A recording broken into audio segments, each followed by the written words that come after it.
Metal erosion is a costly problem. It attacks pumps, valves, piping, and other expensive equipment. No matter what type of liquid is being used, there's always the risk of damage from flashing and cavitation. Wherever there's a restriction in flow, the decrease in pressure can cause a fluid to reach its vapor point. Flashing occurs when the fluid vaporizes and remains a vapor. Metal erosion caused by flashing appears smooth and shiny. Cavitation occurs when the fluid vaporizes, then returns to a liquid state as the pressure increases downline. The metal damage caused by cavitation is rough and irregular due to pitting of the surface. Cavitation is a major source of damage in control valves and other components. Cavitation occurs as a liquid passes through a restriction, such as a valve. The restriction causes the liquid's velocity to increase and its pressure to decrease. The point of maximum velocity and minimum pressure is called the vena contracta. Vapor bubbles form in the liquid when the pressure falls to near the level of the liquid's vapor pressure. When the pressure recovers downstream, the vapor bubbles implode and return to liquid form. After the initial bubble formation and collapse, the bubble may reform and collapse a second time. Liquid microjets form when the recovering pressure makes an indentation in a bubble. Then the microjet bursts through the bubble. These implosions can also cause local pressure waves of up to 100,000 pounds per square inch. The combination of pressure waves and microjets can cause severe damage to the valve plug, seat, and body when they're located near the material surface. Cavitation can also cause unacceptable noise and vibration that reduce efficiency or lead to loss of process control. Even though cavitation occurs, it doesn't always cause damage.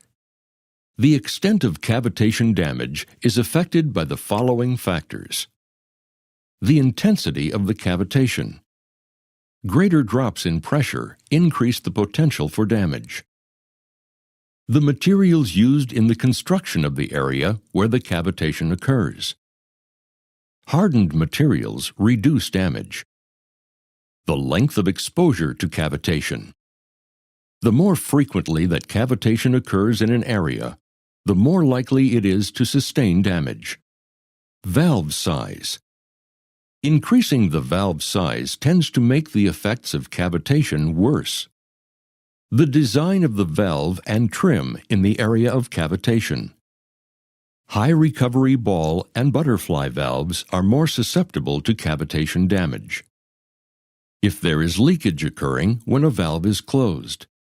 Fluid leakage moves fluid from a high-pressure area to a low-pressure area, which results in cavitation and potential damage.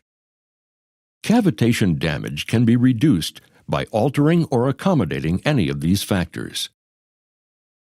Cavitation damage can often be reduced or prevented by using the proper components. Emerson offers these solutions. Valve liners are constructed of hardened materials to protect the valve body. Pressure staging keeps the pressure from falling to near a liquid's vapor pressure, which helps prevent vapor bubbles from forming.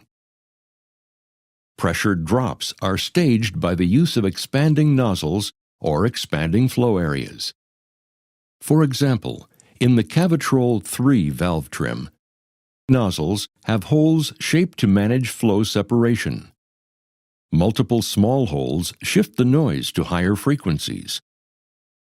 Cavitation is isolated by directing fluid into the center of the valve using a flow-down orientation so bubbles implode away from the valve components.